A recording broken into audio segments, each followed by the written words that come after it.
And now to introduce your MC for the day. In his former life, he predicted the weather for us. And now he's helping people make one of the most important decisions of their lives as they buy or sell a home. Ladies and gentlemen, Mr. Scott Lewis.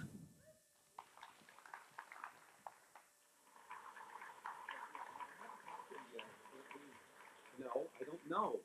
No, I know Barney is not the best source of information for you. Aunt B, listen, I'm just saying that the title company is going to have a hard time figuring out what to do with green stamps as earnest money. It's just that simple. Yes, I'll talk to Andy. Look, I got to go. All right, talk to you later. Thank you very much. Does anybody else have clients who are kind of stuck in the way things used to be? You know, times are changing, and this is not Mayberry. This is Medford. This is also Ashland. This is Grants Pass. And I would say, like the economy, those of us who are vested in Southern Oregon are in this together very much. I don't know if economists have groupies, but we do have two of the biggest names in housing-specific economic circles here today, Coldwell and Banker. Oh, wait, I'm sorry. You already heard who's here. You guys are going to get your billing in just a moment. All right, had to be done. Well, first off is Dr. David Crowe, Chief Economist and Senior Vice President of the National Association of Home Builders. Dr. Crowe is responsible for the NAHB's forecast of housing and economic trends, survey research, and analysis of home building industry and consumer preferences. It gets better, as well as microeconomic analysis of government policies that affect housing. Did you decide that at career day in high school? I mean, given all the choices, that was the one. Outstanding. Before becoming NAHB's chief economist, Dr. Crowe was NAHB's senior vice president for regulatory and housing policy. Prior to that, he was deputy director of the Division of Housing and Demographic Analysis at the U.S. Department of Housing and Urban Development. I think we're running out of time just reading your CV at this point. He has served on federal advisory committees to the Census Bureau and to the U.S. Department of Housing and Urban Development. Dr. Crowe holds a PhD in economics from the University of Kentucky. Welcome, Dr. Crowe, to Southern Oregon.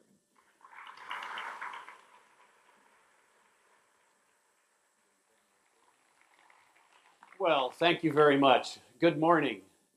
It's great to be here. It's my first visit to the Medford area. I've been to Oregon a number of times, but so happy to come to your community, so happy to be invited, and so happy to share the podium with my good friend Lawrence and with Josh as well. Lawrence and I have done these sorts of things before, as you might imagine, given that this is the only time we ever meet. We work several blocks from each other in Washington, D.C., but we have to come to Medford to actually have a meeting together. So, you're right, the introduction is really nothing more. The short version of that is, he's a geek. Okay, and so no qualms about that. I am. I'm not ashamed of it. I'm going to show you a bunch of charts and graphs. That's what economists do. We're really pretty much just like accountants without the personality. And that's about as good as it gets, too. So I'm going to do 6 pieces here. I'm going to kind of go through this fairly fast. I don't know what the system will be for sharing, but I'm perfectly happy to share these slides later, however is easiest, because there's a lot of information, and some of it might take a little longer to, even for a bright group like you, to absorb. Plus, I have a tendency to crowd more than really is necessary. But the first thing I want to do is cover the macroeconomy, because it really matters what's happening in the overall economy as to how individual industries and individual locations are going to grow. So the first thing is the sort of classic picture of the economy. This is what we call GDP. It's the total economic activity of the country. And this is growth rate. So growth rates up, of course, mean it's positive, it's growing. Growth rates down below the bar means it's collapsing. You can, in that gray area was the Great Recession, so it really collapsed. What's interesting about this recovery is it's not been all that sustainable. It's kind of been up and down. We've had some good quarters, some bad quarters. You can see that by virtue of the height of the bars. Everything to the right of that vertical is the future. And so we're in for a continued softness here. That's primarily due to what they just did in Washington, raising some taxes and pulling back on spending. I'm not going to get into the justification of that, but that's what happened. And that is a slight drag on the economy. It will slow us down a little bit. So we're operating in the roughly 2% range for this year. But you can see I do have ultimately an upward trajectory here. It is going to continue to get better. We have resolved a lot of the things that caused this deep, deep recession and caused it not to be moving as fast as we would expect. So I do see, particularly in 14, returning more to the kind of long-term sustainable growth rates closing in on 3% annually. But what's interesting is, okay, so first of all, what is this? This starts with the beginning of the recovery. Okay, so that's anchored at middle of 2009 when the recovery was theoretically, anyway, by economist definitions, beginning. The blue bars are the same ones in the previous graph. They are a little shorter because I've lengthened the vertical axis there. And so the blue represents the growth in the economy. The red is housing's component of that. Now, what I mean by housing's component is called residential fixed investment for any other fellow geek out there. It's the sum of new construction, mobile homes or manufactured housing, brokers' commissions, and a couple of other pieces of what's called the growth in housing, the investment component of housing. So throughout most of the recovery, we see it erratic, up and down, not what you would expect. Housing leads us out of a recession and into a recovery. That didn't happen. The up bars are almost simultaneous with those home buyer tax credits back in 09 and 10. And then the down bars are the consequence of that, because unlike the theory that would be the spark that would build the momentum and start a recovery, it didn't happen. It didn't happen for a lot of reasons, mostly just the economy was a lot sicker than everybody thought it was. But look at what's happening in that circle. Now we're finally beginning to see housing do its part. It is growing very strongly relative to the rest of the economy. So we have growth rates that are 3, 4, 5 times the growth of the underlying economy. And it is, in fact, helping the rest of the economy begin that growth. It is doing what we sort of always thought it was supposed to do, and that is help move the economy forward. One of our simple calculations is that 100 single-family homes create 300 jobs. And so this additional continued growth in home construction is creating jobs. Half of that 300 are what you would normally identify with home building, construction workers out on the site, the visible parts of employment in home building. The other half are what you might not think of right away. They're the back row ones. They're they're the sales agents, they're the mortgage industry, they're the attorneys for closing, and they're the manufacturers of the products that go into homes, the appliances and the carpets and the cabinets and the building materials. Those sometimes aren't identified as construction jobs. When we see construction reports from the federal government, they aren't included. Only those people that are actually in the business of construction are included. So all those other jobs, the other half basically of the economic stimulus, the employment stimulus in housing, comes from other industries. But that's what's part of the reason behind some growth in the overall economy.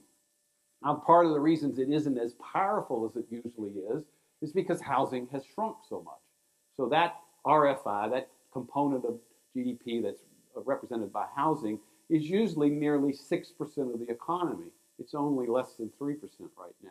So even though it's growing much, much faster, of course, as a smaller piece of that, it just has a little less effect upon the overall economy. That growth, of course, will start bringing it back up to that more historic near 6%, and then we'll have an even larger impact. So that's part of the sort of positive look forward. Demographics, of course, is the real underlying reason why we have more houses, more households. And so we are in for a very good future in that regard. First of all, simply from the number of people. So this is a graph of the number of people at individual ages.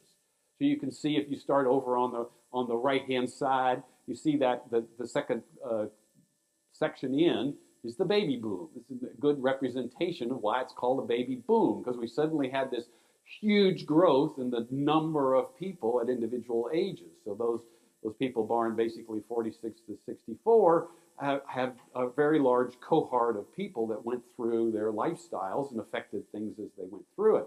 But the interesting thing is you look on the left-hand side, that's essentially their children. the echo boom, often called. It's the generation that is large because it came out of a generation that's large, and it's even bigger. So we have the same effect that we had during the baby boomers moving through their life cycles, beginning again. And in fact, that yellow area is those people that are 25 to 34 right now. Well, it's the prime household formation age. That's when most people begin to become independent. And independence, of course, means you have to have your own house. Now, in some cases, it's a rental property, but it's still their own house, and someone has to leave that rental property or build it in order for that to occur. That was people, this is households. So what's happened in household growth is that during the boom, the left-hand side of that graph, we were growing at about 1.4 million additional households every year.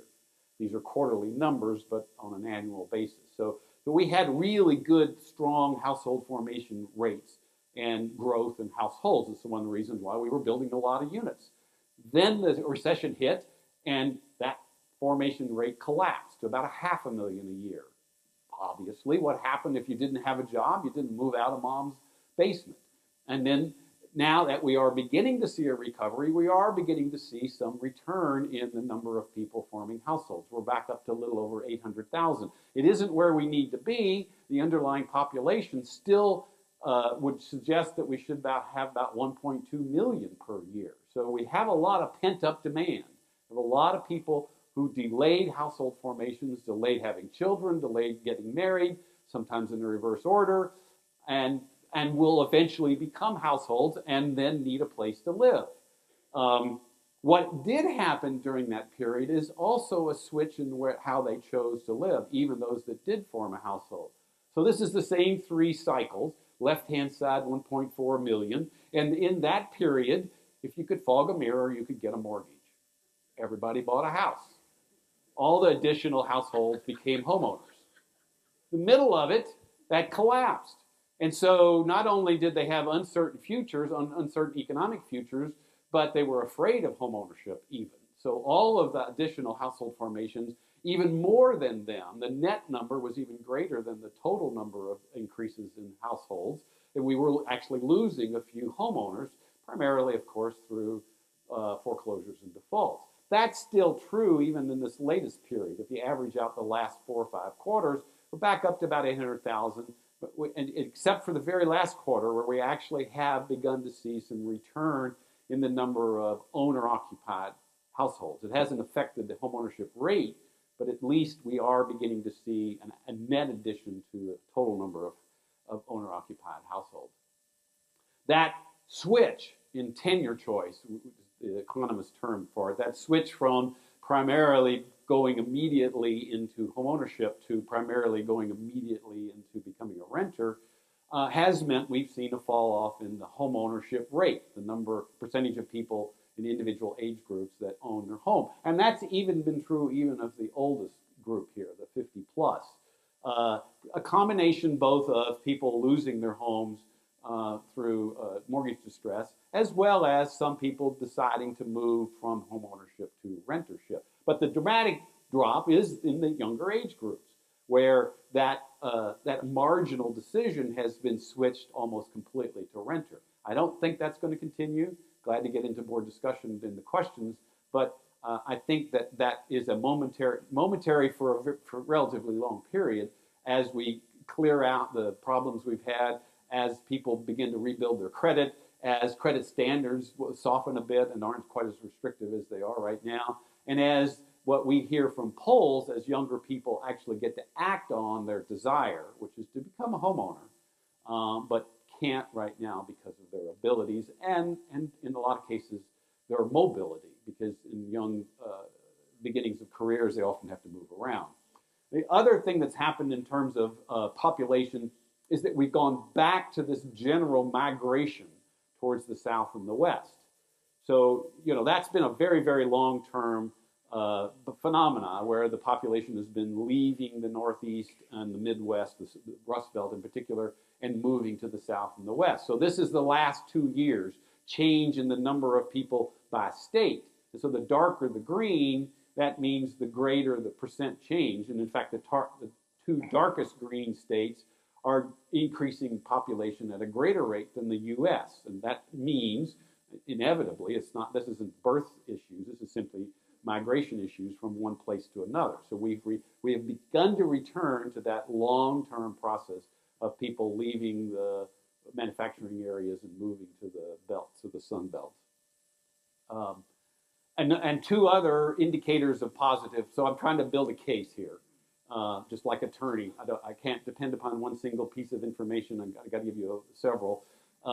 So the sort of standard consumer confidence, consumer sentiment surveys that you hear about all the time do have other questions inside of their surveys that pertain particularly to housing. So this is the one from the conference boards, and they asked, do you plan to buy a home in the next 6 months? Well, you know, it's back up to where it was during the boom. So it doesn't mean they're acting on it yet, but it means there's a lot of people with a positive attitude towards buying another house. And then, is it a good time to buy? This comes from the Michigan survey. Same thing. The percentage of people saying yes is back up about to the same level it was during the boom. So what has been one of the driving forces? Well, clearly one of them has been, and it's a feedback effect, has been house prices. So this is an index. It's not dollar amounts, but rather an index of house values. It's the one the Federal Housing Finance Agency puts out.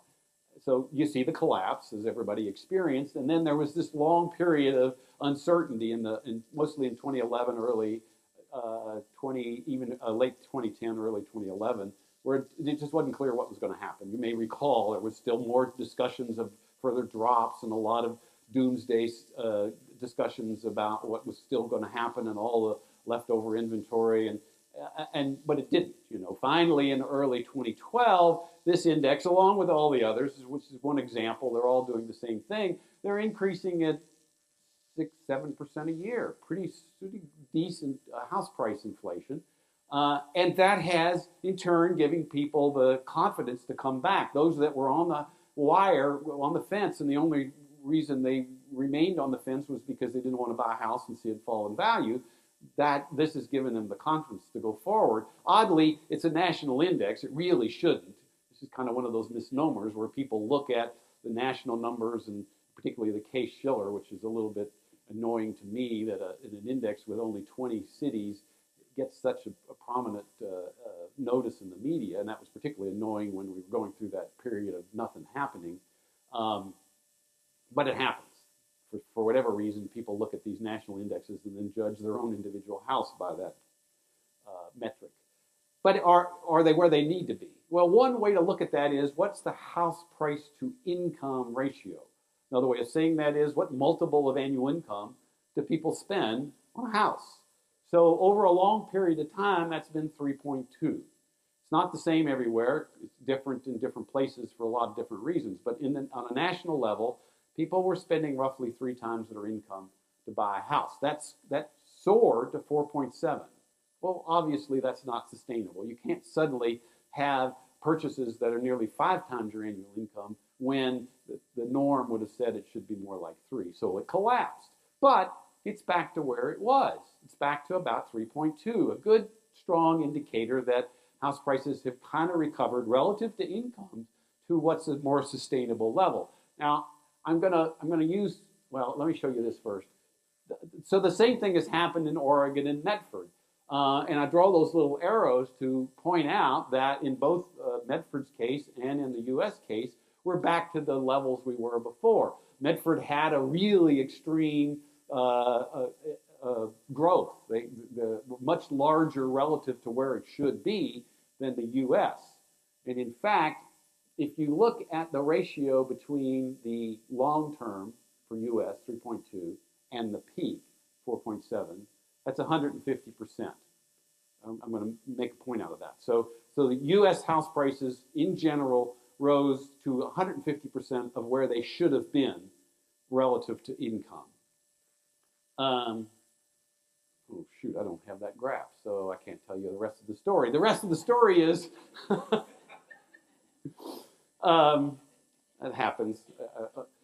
The rest of the story is that was extreme depending upon where you were. So the classic cases that everybody hears about, Florida, Arizona, Nevada, and California, that percentage was 200%. So those prices in those states grew even further out of line with the rest of the country, with their historic levels. And yet in other places, particularly in the Midwest, Iowa, Nebraska, states in the Farm Belt, didn't have a very large extreme. Texas is another example. So there was this giant difference between how house prices got out of whack relative to the norm.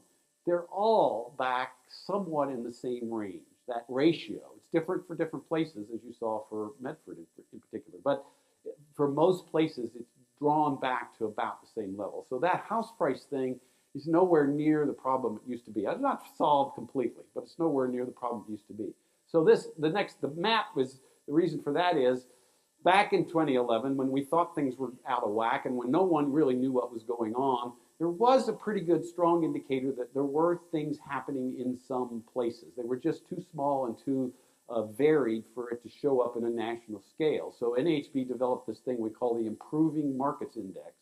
If a market had increases in 6 months or more, increases in house prices, single-family permits, and employment, three critical elements of a local economy.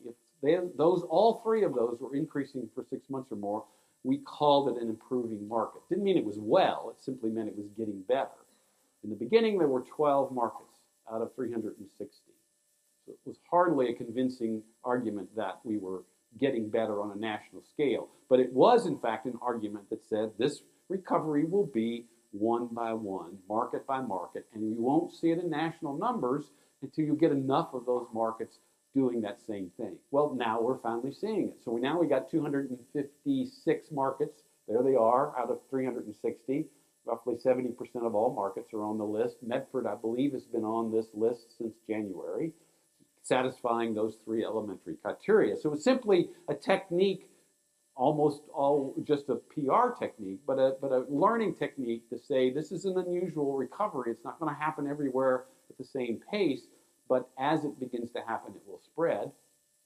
We still have underwriting problems. We still have collapses in some mortgages. Our rate of serious delinquent, which is either 90 days late or more, or in foreclosure, that's the definition of seriously delinquent, those rates are still elevated from where they should have been, but have come down. So that there is some improvement. That has been getting better, both in the U.S. as well as in Oregon. Here's one of those relative comparisons. So that's the current seriously delinquent rate across the country. The green is where the U.S. is.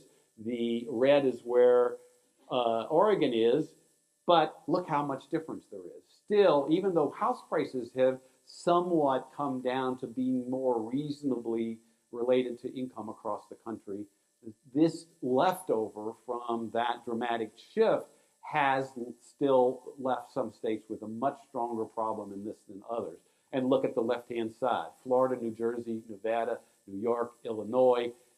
In fact, those four plus California over there, just because of its size, make up half of all the foreclosures in the country. So I'm not saying this still isn't somewhat of a problem. This still doesn't exist out there.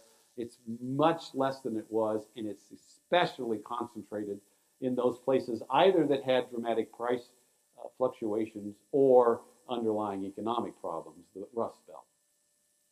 So what's my forecast? Well, this is one of the ways in which I get more information is that home builders respond to a number of surveys. One of them is a sentiment survey, much like the consumer sentiment survey, monthly survey of builder sentiment in this case. It goes from 0 to 100, and 50 is the point at which, the tipping point at which builders are more confident than not.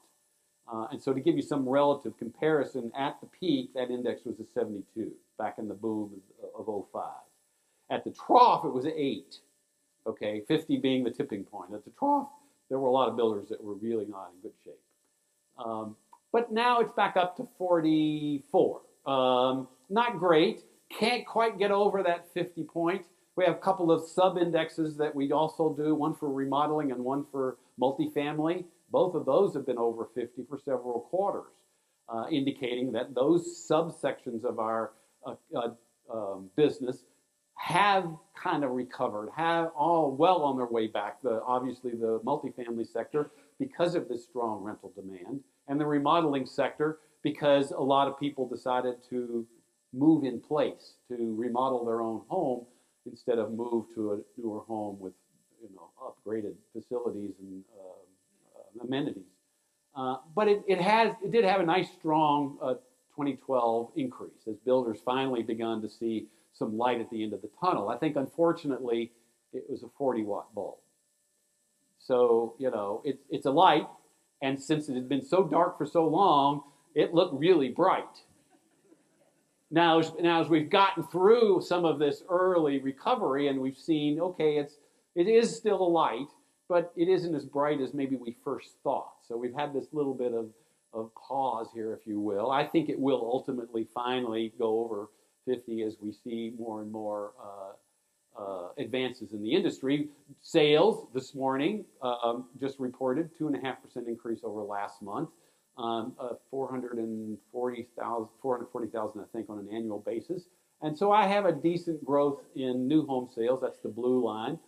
The red, I have, still a continued advancement. And I think this is one place where Lawrence and I may have a difference, which is good because economists should never agree. It's really not a good thing.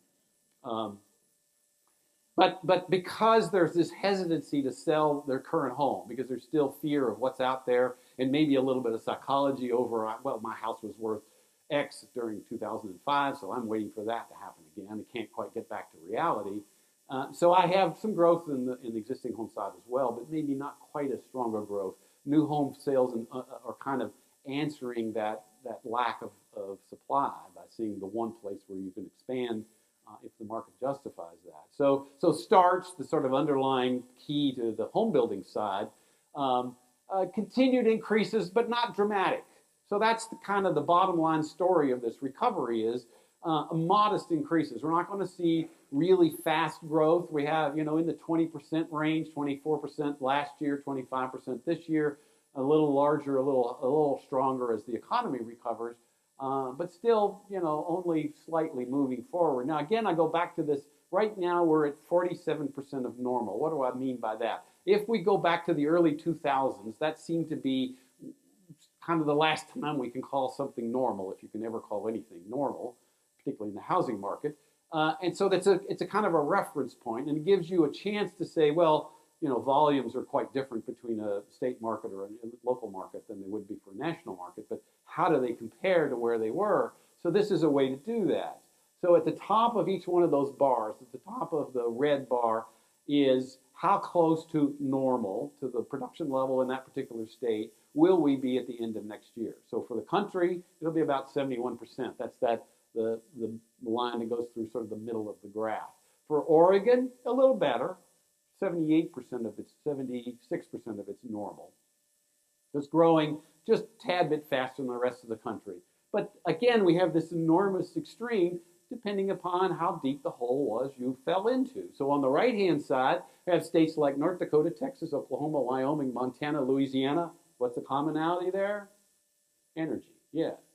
And so they have done very well. That's one sector of the economy that has done much better than the rest of the economy. And those states didn't collapse as much as the other states to begin with. So they'll be back up to normal by the end of next year. Some of them almost there already. On the left-hand side, those that are still even next year, less than half of where they should be. Illinois, Kentucky, unfortunately my home state, New Hampshire, Michigan, Wisconsin, Indiana, Ohio, Rust Belt states, manufacturing. It's coming back, but not as strong as it was.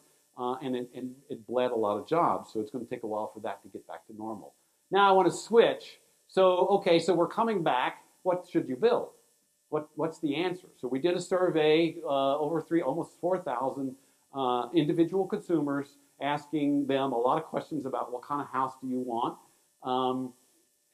They own a house that's a little under 2,000 square feet. They want a house that's 2,200 square feet. Right now, we're building houses that are 2,500 square feet. Now, what happened? Well, part of the reason we're building larger houses than maybe what that core of the next demand wants is that only those people that can qualify for a mortgage are buying a new home. And that portal is pretty skinny right now. It's hard to get a mortgage. credit scores are a little higher than a lot higher than they used to be. All the other requirements that it takes to get into home ownership.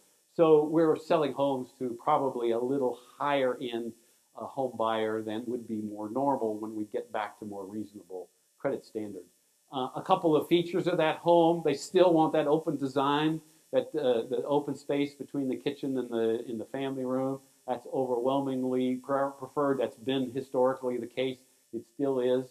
They want either 3 or 4 bedrooms. Nearly 80% of the respondents want one of those, one or the other of those. Of course, most a large component of the new home buyers are families with at least one child. And it's also the case that they always buy more bedrooms than they need for actually sleeping. So they want them for crafts rooms and studies and offices and so forth. Somewhere between 2 to 2.5 bathrooms is the primary requirement. As you get up in income, of course, you see a higher preference for larger homes and more bathrooms. What kind of things do they look at in sort of larger perspective when they go out to buy a home? Well, the living space and the number of rooms is kind of their first criteria. Might not be sort of intuitive sense, but at least we can put some numbers to it. But energy features are right up there, and I got a couple other slides that reinforce that.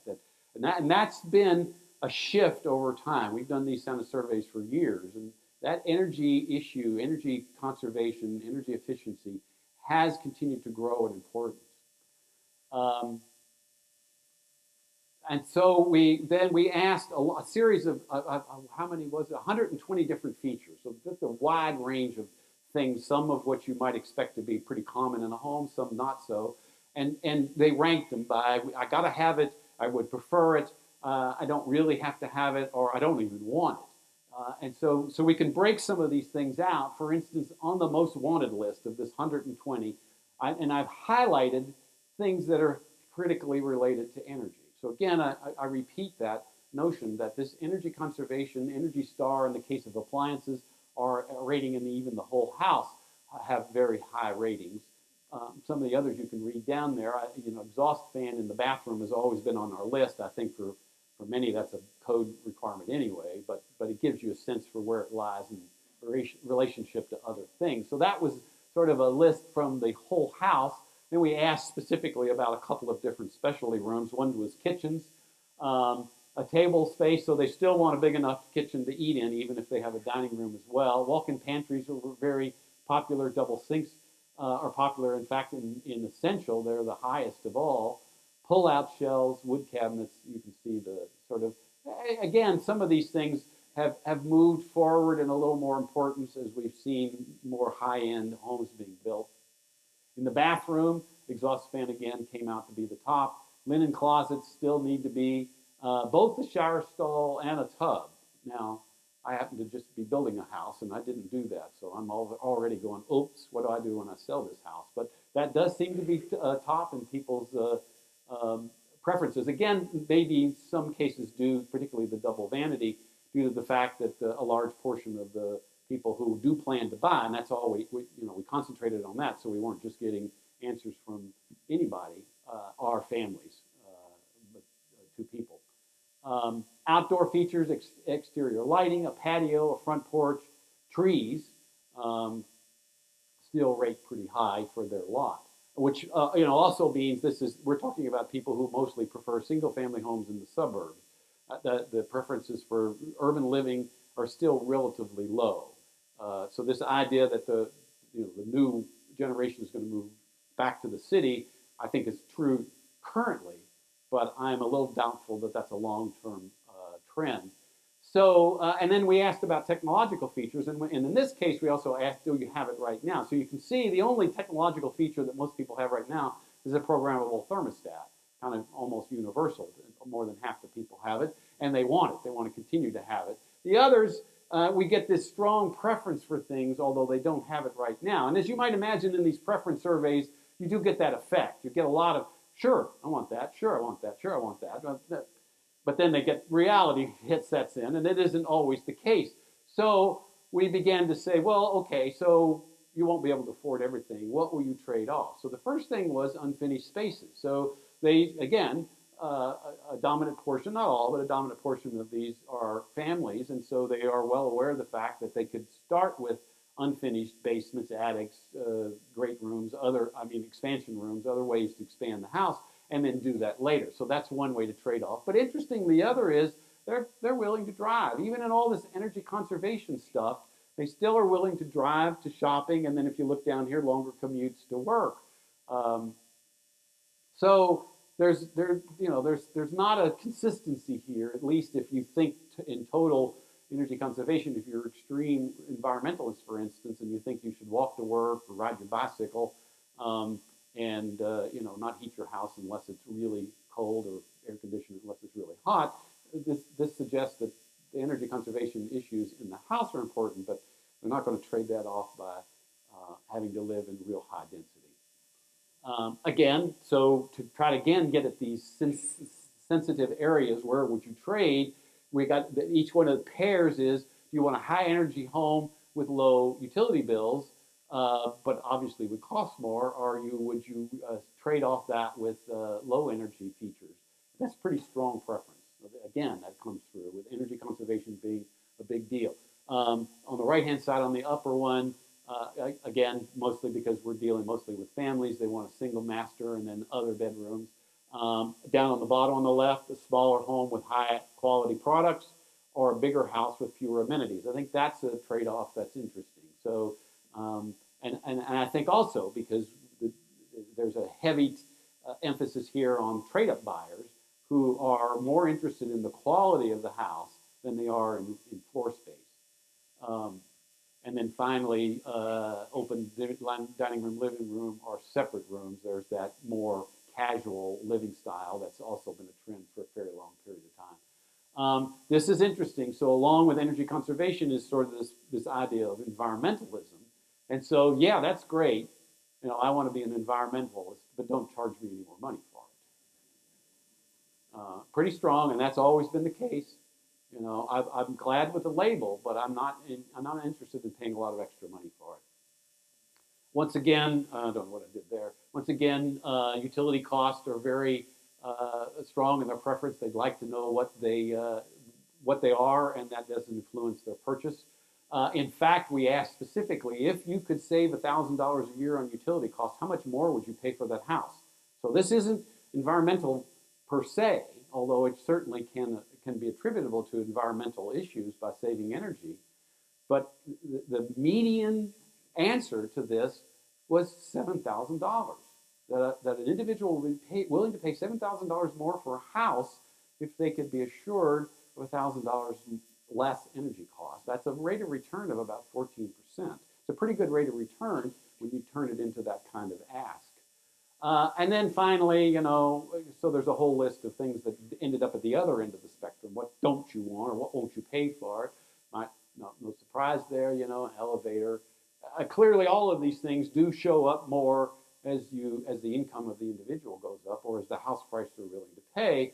But in general, you can kind of see what are interesting ones. I think I note one in particular is high density. Again, I go back to this fear that people are suddenly going to all move into the city and become condo owners and live next to the restaurants.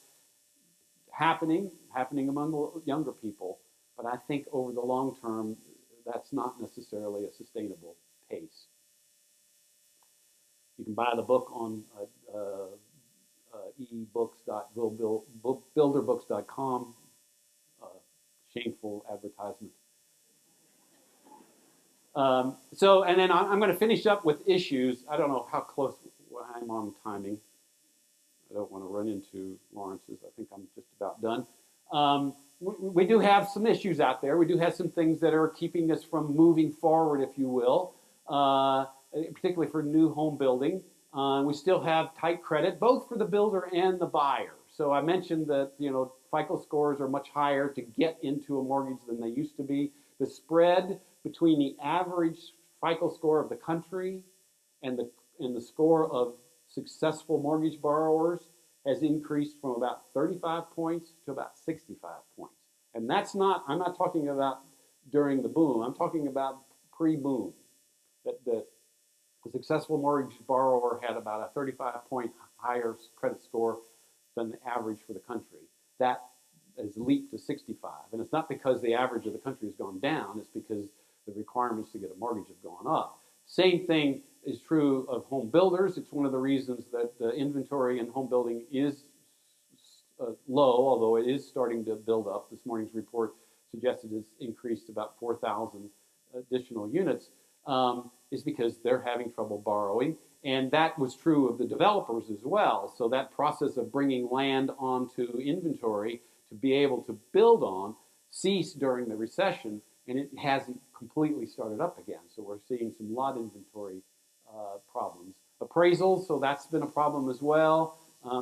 Unfortunately, somewhat left over from everybody's to blame for the crash, and so now we're going to point our fingers at every component in the industry, including appraisers, and we're going to be really harsh on them. So they've been really careful, and plus use of foreclosures or distress sales has meant that they're depressed. And it's been a problem then when you lead to the next two, labor shortages, so those workers had to go find a job somewhere, and it's going to take a while to get them back into the home building industry.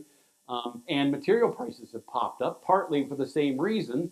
Those plants were closed, those individuals were laid off, and the manufacturers of materials have got to put that band back together again.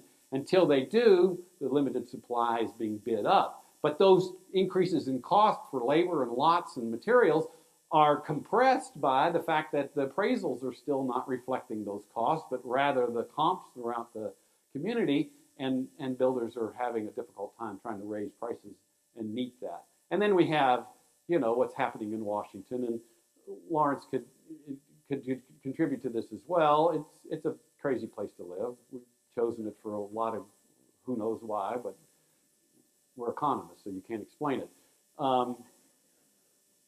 But we have threats on the mortgage interest deduction, which will continue. I think our organizations are very powerful in Washington. The Realtors were just in town, and my group is going to be in town week after next, lobbying the Congress to say, wait a minute, there are a lot of facts here that are misinterpreted, and we'll give you the right ones, so you're not going to take that away. But it will be out there, no question about it. We have financial issues. The Dodd-Frank legislation, which created a lot of new rules for lending. It's one of the reasons we do have tight credit, because originators of mortgages don't know what the rules are. Some of them have been settled, some of them have been put out and finalized, but some have not.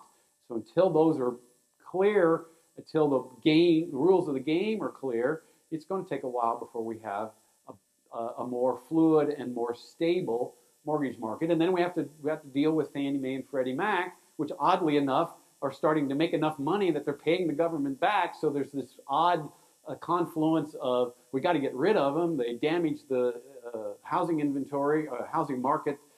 They ruined everything for everybody else, which is not true. But somebody's got to have a finger pointed at them. And then you balance that with, wow, they're reducing our deficit. They're reducing our debt. So I don't know, maybe we shouldn't do anything. So that conflict is yet to be resolved, and probably won't be, because if there's anything to delay any kind of conflict, it will certainly be taken care of. And then we have, just the whole debt and deficit discussion, which we care about. If you have a large debt and the government is a big borrower of money, that drives up interest rates. That's not good for our industries, and so we participate in that as well. So those are our concerns. I got a bunch of graphs on that. I'm not going to go through them. I'm just going to give you, again, one unabashed advertisement, and that is I have a blog. That's the red thing, Eye on Housing. It's a pretty handy reference point, 2-3 times a week. Myself or one of my colleagues just does a couple paragraphs on what we think about what just happened. Easy to read, non-economists speak. So I invite you to participate. So thank you very much.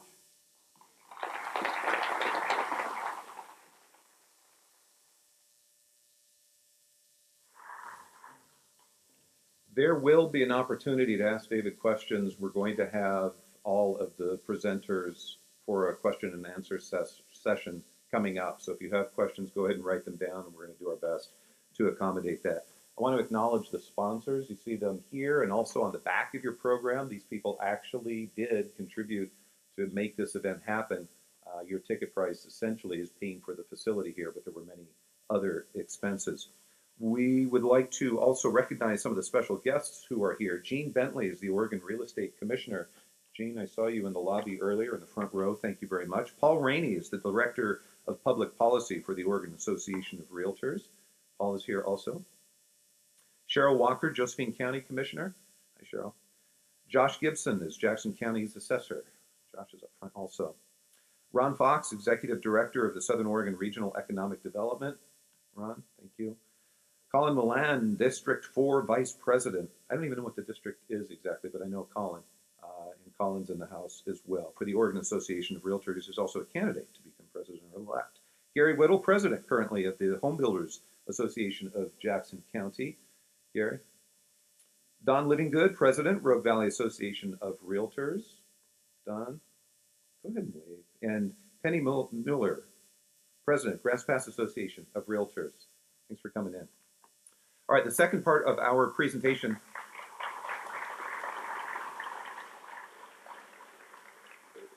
We are going to take a break after Dr. Yoon's presentation so that you can move your car if necessary. We actually seriously tried to address with the parking police, making it easier, and did not get very far with that. So we're going to accommodate that, the price of living in the big city, I think. The second part of our keynote presentation is from Dr. Lawrence Yoon, Chief Economist and Senior Vice President of Research at the National Association of Realtors. He directs the research activity for the association and regularly provides commentary on real estate market trends for its 1 million realtor members.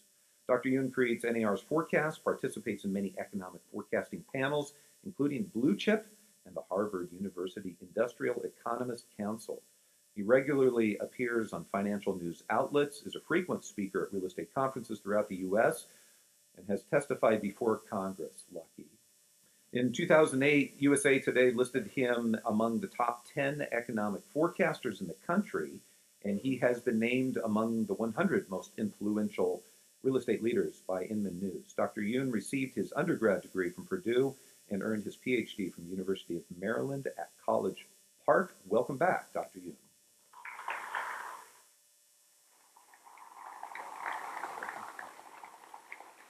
Thank you. Thank you for the introduction, and I did put the timer on so that you don't get any tickets. I'm very happy to be back. I think I was here 2 or 3 years ago, and I accepted this invitation partly to bring my family out to enjoy the most beautiful part of America that is less well known, the Oregon coast, because my first visit I was amazed by it. However, my family did not come along with me. I have a middle school child, and he is an A- student. And he said, "Dad, can I not go? I really need to study to move it up to A." And how can you argue with that?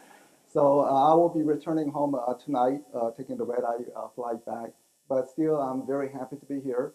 And also very happy to share with the news that the market is recovering, and this appears to be a genuine recovery that will last for multiple years. So it's not going to be a one single year or 2 years. In my view, over the next 5 years, 4 of those 5 years are likely to be an improving year. And I never say 5 out of 5 because there's always a hiccup. Economic data is never straight up.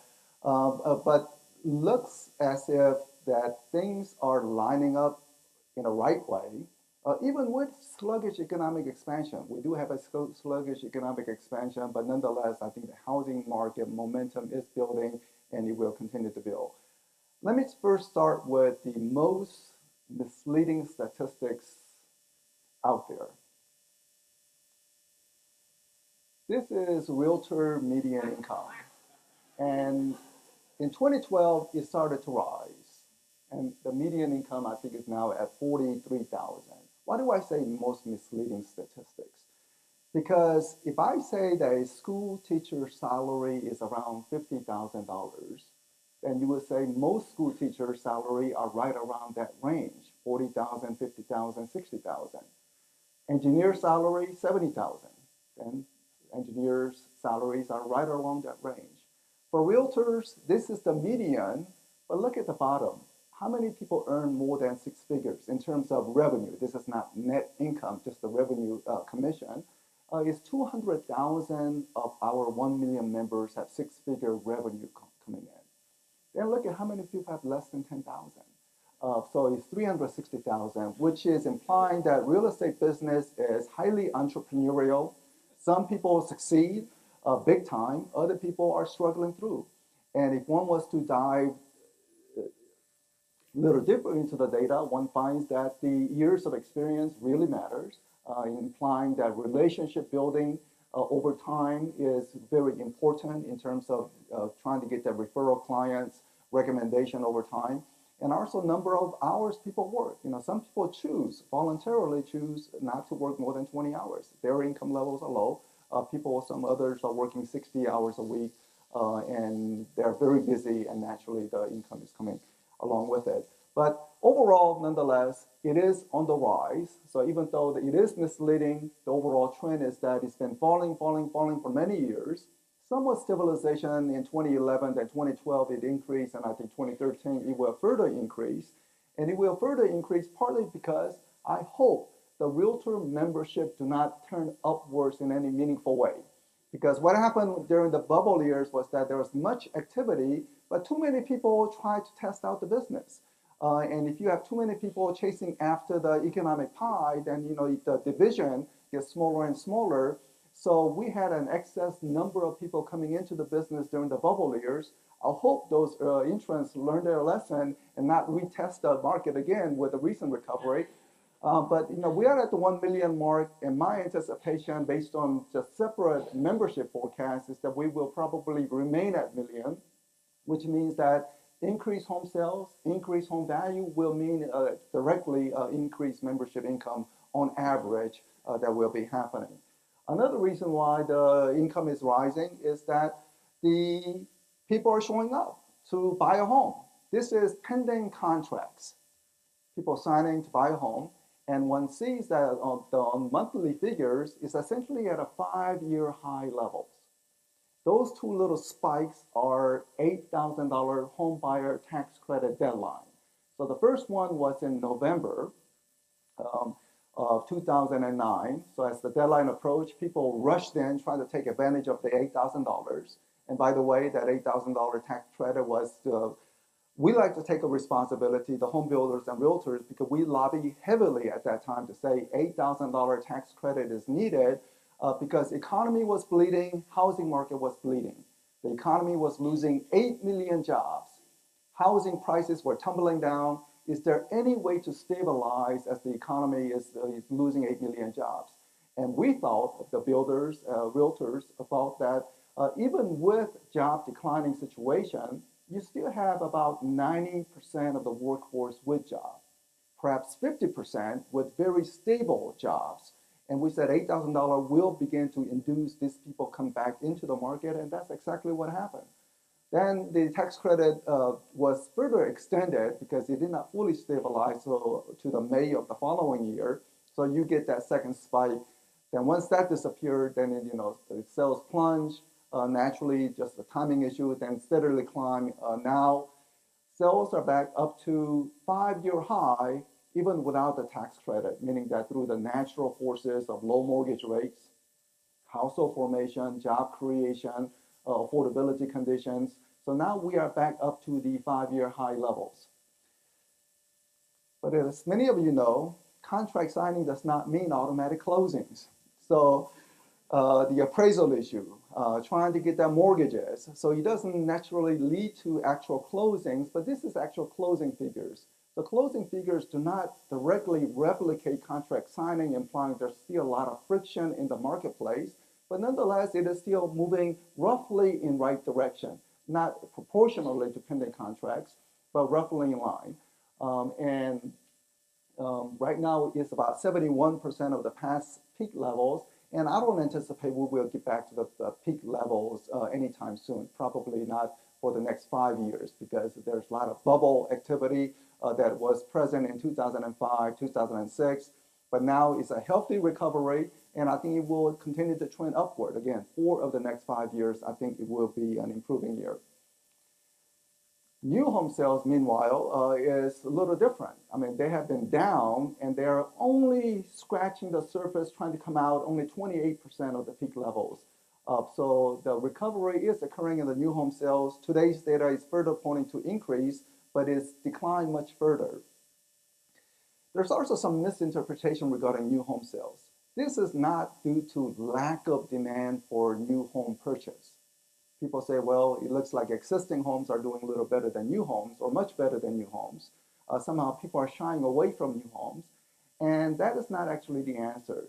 The reason why new homes are struggling to come back in a meaningful way is because the builders cannot build.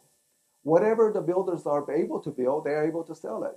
But the builders are lagging behind in terms of producing. So it's more of a supply constraint, not the demand, lack of demand. Demand is there. It's just that the builders just cannot build as they used to, and therefore whatever they build, they are selling, but they're building only few, therefore they're only selling a few.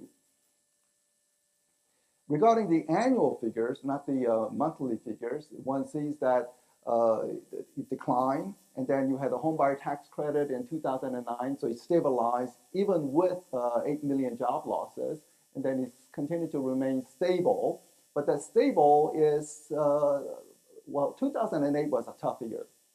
So from economists like David Crowe and I and other economists would look at all the data and say, well, housing market is beginning to stabilize or started to stabilize from 2008, 2009. But from your everyday experience point of view, 2008 was rough. And to say 2009 was same, that means it was equally rough. At 2010, same situation, 2011, same situation. So it's been extremely difficult market condition for the practitioners, realtors, home builders out there for the past 4 years. And then finally last year, we saw some breakout, little breakout. And I think based on what's occurring this year, it will be further breakout and it will continue to move higher. One of the drivers of higher home sales is that investors have showed up in the market. About 1.5 years ago, one of the most astute investors in America, perhaps he would go down in history as probably one in America ever, Warren Buffett. He said, well, if I could invest, I would buy 200,000 single-family homes because those are bargains. You rent it out, get the rental income. Put your money in the bank, you essentially get nothing. You buy government bond, 2% yield. That's a small change. But if you buy rental home, you could make some decent income. So he said if he had the money, he would do that. But he has the money. But nonetheless, he did invest in terms of his company on many of the stocks that had exposure to housing market recovery, things like paint business, the moving companies, and things like that. And he has done quite well. But others took his advice. Hedge funds, institutional investors said, yeah, let's do that. So they start going into some of the very depressed markets of Phoenix, Las Vegas, Florida markets, and start buying in mass. They would buy 2,000 properties right away. And apparently they're doing quite well because the rental income generation is beating other yields. But also it's a lot of mom and pop investors. Mom and pop investors are out there purchasing, and hence this has begun to lift the overall home sales. And also I believe there are some accidental landlords in part of this picture. What do I mean by accidental landlords?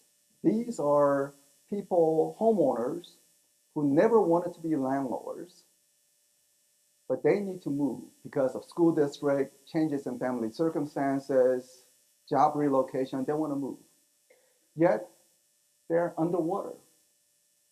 They don't want to go to short sales because they don't want to take a hit on their credit score, or they don't get approved on the short sales, so they're angry. But they need to move. So what do? They move, buy a new home because the prices are so good, but only way to make that financing happen is to rent out their old homes. So they rent out their old homes, so they're accidental landlords in a sense, but they're also part of the driver of this investment sales. So you have more investor situations, so that has been lifted. But one area that has been lagging, trailing behind, and it's always the case, is the more luxurious items. not the rental property, but the vacation homes. So the vacation home has been flat, very, very little increase, even with the housing market recovery situation. But I think this will be the one that will be seeing a good recovery this year and next year, because first, we all know that it's a lagging indicator. It always lags. Now it's been sufficient lag time, so it will recover. But more importantly, the stock market wealth is at an all-time high. Now, I don't know what the stock market is doing today. I heard that it's turning negative somewhat. But even with this negative, right now, total household wealth in America is at an all-time high. Combination of the stock market wealth plus the housing wealth. Housing wealth suffer, but because price increases, it's beginning to recover. The combination of the stock market and housing wealth is recovering, and this will be the source of their luxurious items. One of the data points, which I never paid attention to before, but I began to pay attention more recently, is the Bloomberg survey of consumers. Because the reason why I look at this data is they segregate out different type of consumers or different types of families. And what one finds is that regarding their confidence, how do you feel, are you better off, that type of question, is that people on the upper income tier are saying, yeah, things are really improving, I feel it, I feel much confident, I feel better. People on the lower income, they are saying, I don't see any improvement, economy stinks, things are falling apart, so we are still in a recession. So we have a bifurcation situation in America, and I think that is a direct result of this, because half of America have no exposure to stock market.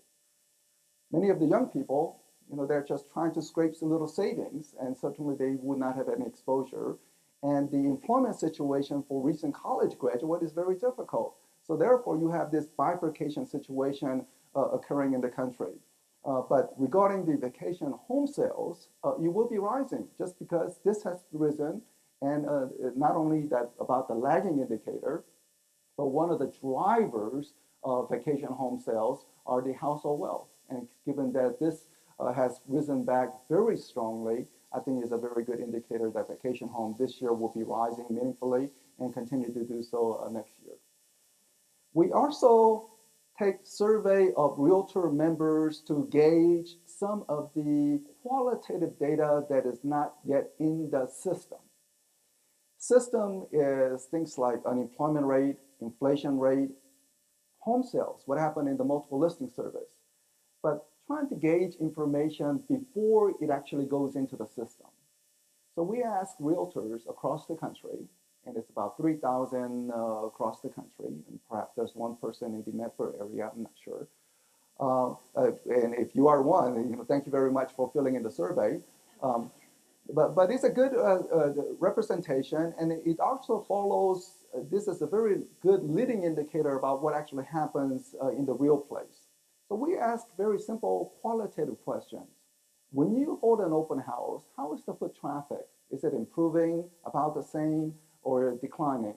What about people interested in listing their home, the phone inquiries, just kicking the tire type of situation, not very serious, but they're saying, maybe I will do it within a year. So those type of qualitative information.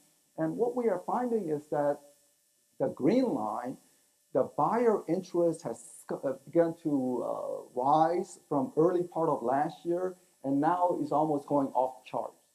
So the buyer interest remain very, very strong. That's what our realtors are saying. People are coming to their open houses. It's very busy time. While the listing activity, the seller movement remains somewhat stagnant.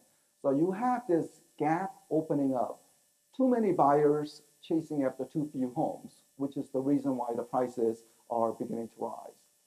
Another information that we want to gather from realtors is what is your expectation about home values over the next 12 months?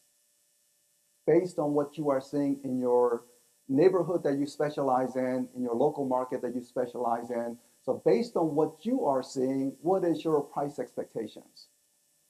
And look at this.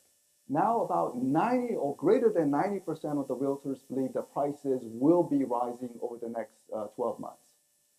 Now, some of the media folks, when I presented this at other times, they say, oh, realtors, they're always optimistic. They always say prices will be rising. That's their nature. That's part. But interestingly, if one looks at, for example, back in 2008, there are more realtors indicating that prices will be falling. And what happened? 12 months later, prices actually fell. And then you see the time period from 2011 where people would say prices will be falling. This is when the tax credit expired, disappeared. And what do you know? Prices actually fell. So what the realtors actually say in the aggregate, the market trend follows that. So this is implying that realtors, they're expressing their sentiments, and whatever they express, generally the market conditions follow. So right now, realtors are overwhelmingly implying that prices will continue to strengthen. And the price conditions, here it is. So you have the prices rising.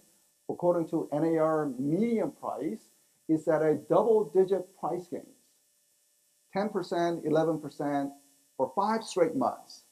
That's on a year over year. So comparing April of this year versus April of last year is up 11%. March of this year versus March of last year, I think it was 10% and so forth. So you have 5 consecutive months of a double-digit price appreciation. Case-Shiller price data, I should say the median price, one of the drawbacks, one of the negatives of median price is simply that sometimes it can be influenced by the number of distressed properties or number of very million-dollar homes. So suddenly, you sell a couple of million-dollar homes, median price gets elevated. So it's dependent upon the mix of homes at a certain time period. But the consistency, that 5 straight months, is implying that, well, it cannot be purely mix of homes. And furthermore, we tried to do some sort of straight correlation with Case-Shiller. Case-Shiller tried to do something called repeat price index, which means that same property sold 2 times, and therefore we can assess the appreciation based upon that. And there's a complicated formula attached to it. But the idea is that they want to do constant quality price index. And what the Case-Shiller price data is, which is the red line, is always follows the blue line, NAR data. So for whatever reasons, NAR data say one thing, Case-Shiller eventually says the same thing after several months. And furthermore, Case-Shiller data, just nature of it, is that it's a lagging indicator. The most recently available Case-Shiller data is as of February. And it's not actually February, even though they label it as February. It's a 3-month moving average of February, January, and December. It's a 3-month moving average. So we are already approaching June, and the latest Case-Shiller information is about December of last year. So there's a natural lagging situation occurring, but just correlation would imply that Case-Shiller will soon also be reporting double-digit price appreciations. This is something that Dr. Crowe already mentioned. So I'm portraying it slightly differently.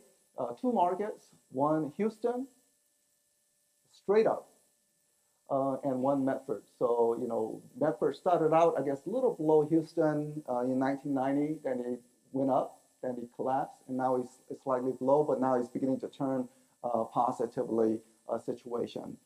One other thing that state of Texas did during the recent downturn was that they limited number of home equity loans to say that your home should not be an ATM machine. So in other parts of the country, home prices rose. People said, oh, I can take my money out by SUV, by high definition television.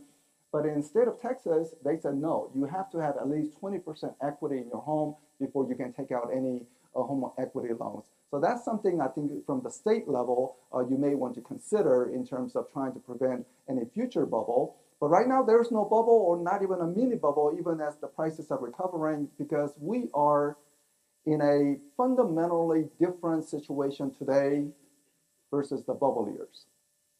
Bubble years, lax underwriting. Today, overly stringent underwriting. Bubble years, overproduction of homes. Today, underproduction of homes. So today it's being driven by more of a supply, genuine supply and demand dynamics. Too many buyers chasing after too few homes. Bubble years, it was easy credit situation. So Some people may be saying that double-digit price increases, isn't that like a bubble? And the answer is no. You have a very tight underwriting standards, underproduction of homes, and that's what's driving the price increases. The Realtor survey also, just breaking down regionally, we say in your state, what's the price trend? And one can look at Oregon as one of the more stronger expectations. So people are saying that price increases in Oregon, they anticipate to be stronger compared to other parts. And the Northeast region is one of the weakest. So if you look at state of Maine, Vermont, New Hampshire, Connecticut, Rhode Island, Massachusetts is the only exception because Boston is booming. Boston employment is booming, but the Northeast region is one area where prices are still not definitively positive. It's a very low single-digit price appreciation. But the West region, California, Nevada, Arizona, Utah, Idaho, Oregon, are doing very well. I'm surprised realtors in the state of Washington are not indicating as such because Seattle market is very hot. But this is what the data is implying. Also, the price potential for your clients, I think there is a further room to increase, at least on the existing homes, because new homes always carry a little bit of a premium above existing because it's new and it has new features and other fancy stuff. So a new home always carries a premium, but look at how the gap has opened up recently, which means that there's further improvement for the existing homes to catch up with the new home prices. And also, new home prices cannot fall. Why not? They have to pay for lumber. They have to pay for the bricks. They have to pay for copper. They have to pay for all the labor. And they are saying, based on all what we need to do to make some small profit margin, we cannot lower the prices up below a certain level. So from the new home size, it's already pretty much, they cannot lower it any further. But you still see that gap between the existing and new. Therefore, I think that there's further room for existing home prices to rise. Survey of economists across the country, according to Wall Street Journal, just asking a very simple question. How do you predict home values based on using all your fancy econometric model? And the combination is the economists' consensus is that they believe that prices will be rising at 5% this year, 5% next year. I think this is underestimating the strength. I think the price increases will be in the high single digit, 8, 9%, if not 10% this year, before possibly moderating to 5% next year. And the moderation of prices next year will be dependent upon supply, whether the builders can bring more supply to the market in an aggressive way or whether the builders still lag behind. So that will be one situation. But economists believe that things will be turning positive, even though my own personal opinion is that I think the house prices will be strengthening even stronger than what's reflected here. I believe that because inventory situation is extremely low, already 13-year low on existing home inventory. And then on newly constructed inventory, it's at a 50-year low. Whatever builders build, they are able to sell. Now you ask the question, what the heck is wrong with the builders? You feel like slapping them to say, wake up, the inventory levels are low, start building. And the builders, here's what they are doing. This is housing starts. Green line is the historic average, and you see the bars, the actual. So we overproduced during the bubble years. We are greatly underproducing. Inventory levels are low. Any business, Apple, computer, Intel, inventory level goes down, you want to replace those inventories, start building. But the builders are dragging their feet. What is going on here? And when you talk to the builders, they would essentially say, look, I'd like to build more homes. I want to build more homes. So I go to my good business partner, the community banks or local banks, and say, we have been doing businesses for many years. Give me the construction loan, I will build a home, sell it, repay that construction loan back to you. It's a win situation for you, it's a win situation for me. And the community banks, local banks said, sorry, Bob, we cannot do that anymore. Things have changed. Washington examiners, financial examiners, FDIC if I make the construction loans, they will harass me. They will say, why am I making that loan? Let me see your books. Open up your books. We need to investigate. We need to look at all the risk category. So the community and local banks are saying, heck with this. I don't want to be harassed. Another part is some of the community bank, local banks are willing to say, okay, we are going to show our books to FDIC to say we are making the right judgment. But the community banks are frozen because they don't know all the rules of the game. Dodd-Frank, massive financial regulatory bill to assure that we don't ever encounter this financial crisis that we underwent. Washington is good at doing two things. Doing nothing and overreacting. Dodd-Frank, it appears at the moment to be an overreaction. Senator Dodd, Representative Dodd-Frank, they pass a massive bill, and then they retire. Saying, it's your problem now. Only half of Dodd-Frank rules have been implemented. Remaining half still has yet to be implemented. So the community bank, local banks, they're frozen. They don't know what the rules of the games are. For the large banks, Bank of America, Wells Fargo, they have a huge legal staff, and they can look at the review all these 2,000 pages of new rules. But local banks, they don't have the legal staff to review, so they are in essence frozen, and hence they cannot provide the construction loans. So you see the builders lagging behind because they cannot obtain construction loans. So you say, who are those builders who are able to build a little more? Those builders, some are very creative in terms of financing, investment club, they are able to bring some money in. But also the builders who are building today are predominantly builders who don't have to rely on construction loans. These are Wall Street companies. KB Homes, Toll Brothers, Lennar, they go to Wall Street, issue bonds, issue stocks, raise money, use the money to build homes, and the stock prices on home builders are rising very fast. So one unintended consequence, one can say, of Dodd-Frank legislation, possibly, some people disagree, but possibly Dodd-Frank legislation, one unintended consequence, is that the big boys have gotten bigger while the small guys are being shut out. If you look at historically, it is the local small-time builders, you add up Bob, Bill, Barbara, and everyone, all the small-time builders all together, they produce more home in America than the big builders in the aggregate. But today it is the opposite situation, and which is the reason why the builders are lagging behind. Which means from your business perspective, it means that we will continue to face this housing shortage because we already have beginning to feel the housing shortage, but this will persist because builders just cannot ramp up production as they should be doing. Here's the local area, Medford area. So one can see that during the boom years, perhaps a little overproduction, but look at year 2000. Year 2000 would be considered a more normal year, and you are well shy of that normal year. So rather than producing, say, 1,400 homes, it's less than 500 that is occurring. And it's not only single year, but it's 5 straight years of that low level activity.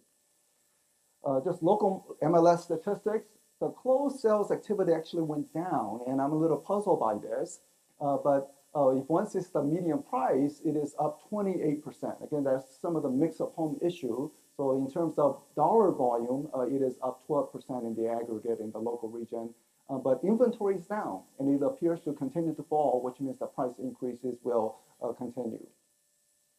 This is something Dr. Crowe mentioned, household formation. It's been suppressed, so I think it's going to be released in a multi-year fashion, which is the principal reason why I believe that we will have a multi-year housing market recovery. And also regarding the economy, so far it's positive, but I don't see it going into a recession. It's not impressive. It's positive but not impressive, but I don't see it going into recession for 2 reasons. One, housing market recovery is overwhelmingly good, especially on prices, and that helps consumer confidence. The second reason is what economists are now saying, energy renaissance in America. North Dakota produced more oil than Alaska. Natural gas production.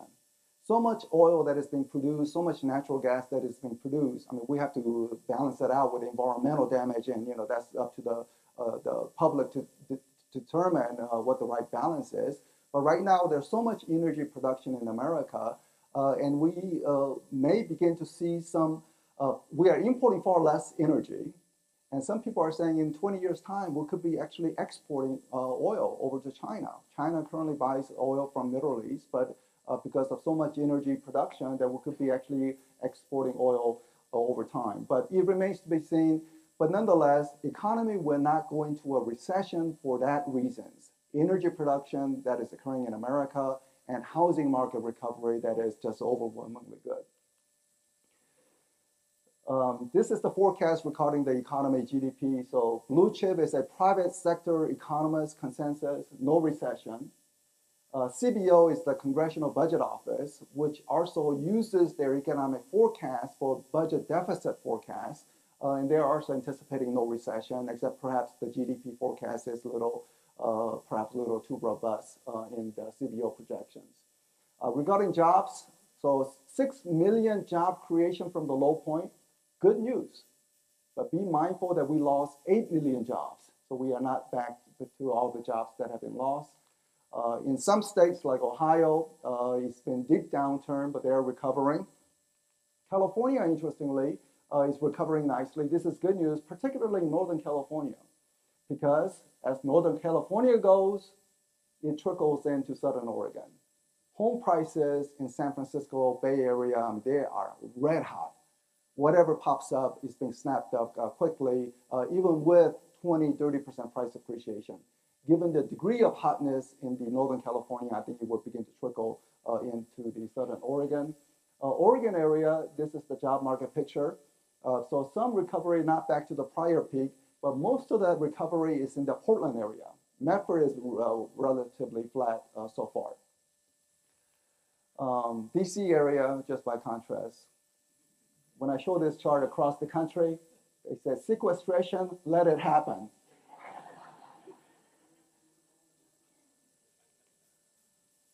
Job recovery is bringing more renter households, people leaving their parents' home and becoming renters. So renter household has risen, but the home ownership population has not.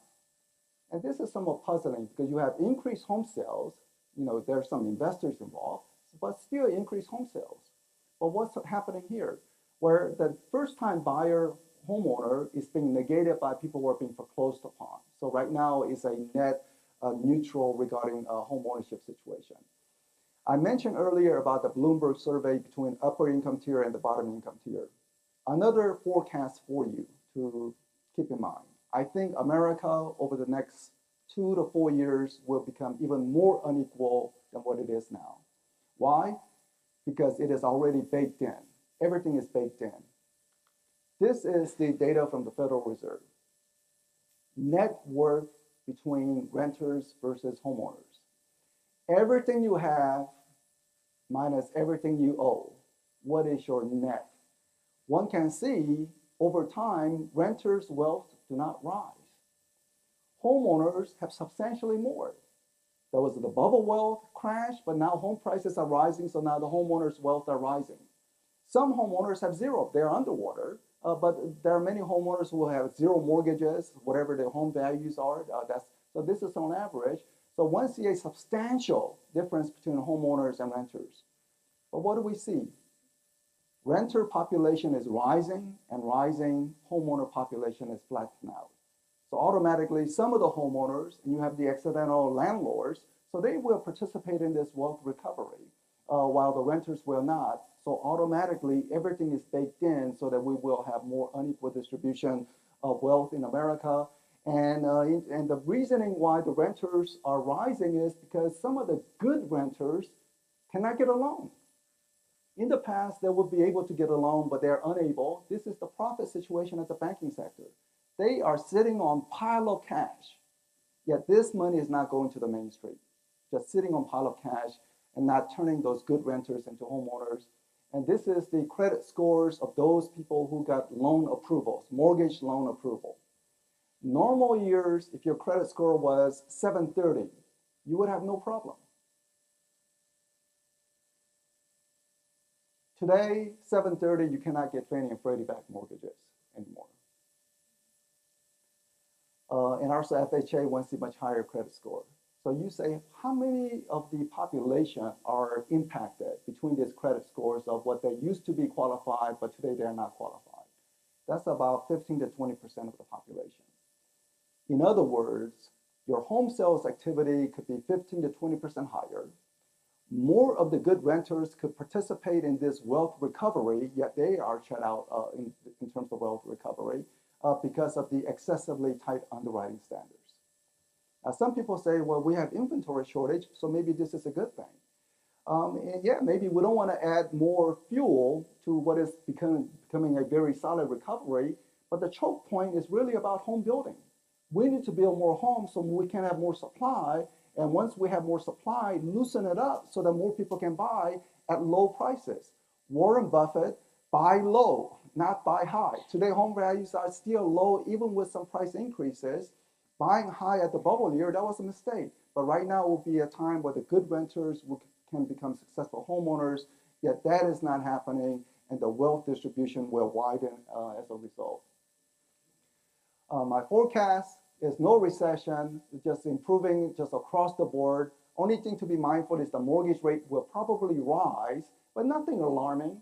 I think even with the rising mortgage rate, if the dialing and the underwriting standards, the credit score begins to be dialed back slightly, I think it will easily, the number of buyers who want to buy will be easily compensated by rising mortgage rates. Just few quick things, I'm running out of time. Some risk to forecast. Upside potential, what happens if credit availability becomes normal? Because some of the banks are saying, wow, you make mortgages and you make money. So maybe they get the idea that they may want to loosen the standards. But the downside potential is that mortgage interest deduction is constantly in discussion in Washington. They want to take that away. Once they take that away, it will be a huge negative for the housing.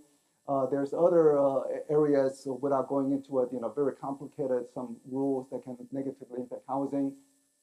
Some of the new downside risk is that for mortgage business, the new Consumer Protection Agency wants to put 3% cap on fees so that they don't overcharge consumers. All good in theory, but the reality is, look, loan origination, insurance and tax that goes into escrow would be counted as part of the 3%. So if you include all this, you say, wow, there's no way the mortgage companies want to do business. And so there could be less credit availability. This rule is currently in discussion to go into effect January of next year. We want to assure this 3% cap does not happen. It's a price control. Anytime there's a price control, it leads to rationing situation. The other downside is that the eminent domain, somehow, particularly in Las Vegas, I mean, it was first in California, then it went to Nevada. I hope it doesn't come to Oregon, is that some of the private investors want to just take over mortgages as part of the eminent domain and restructure so they can make some money off it. And we think this is highly wrong, just trying to take private property for private benefit using eminent domain situation, because if that happens, mortgage companies will say, heck, we're not going to do mortgages, we're going to go into another business. So we are mindful of that. Let me go to another risk, student debt situation. So a difficult employment situation for new college graduates. So it's up and away. However, when we look at the data more carefully, what we are finding is the following, is that the median debt level are rising at a very manageable level, not anything alarming. But the average debt level is rising very fast. So this is a math question. How is it possible that median figure rise slowly, but average rise huge amount? 10% of the college students are taking on huge abundance of debt. It is these 10% that is driving up the average. 90% of the college students are still at the manageable level in terms of their debt level. So I would say student debt is a risk, but it's a risk in terms of that 10% who are really indebted. 90% of the college students are normally indebted, nothing out of the ordinary. So summary is that it is likely to be a multi-year housing recovery. I don't see a recession occurring. So with continuing job growth, it will lead to household formation. Lagging housing starts, unfortunately, may imply consistent housing shortage. Medford area is somewhat lagging, but Northern California is red hot, and that will begin to filter into this area. Cumulatively, I believe that conservatively, the prices will rise 13% over the next 2 years. So it's much better to get in now and get this, the exposure to wealth recovery. But unfortunately, the tight underwriting standards, tight construction loan situation is a big hindrance to the marketplace. So thank you very much.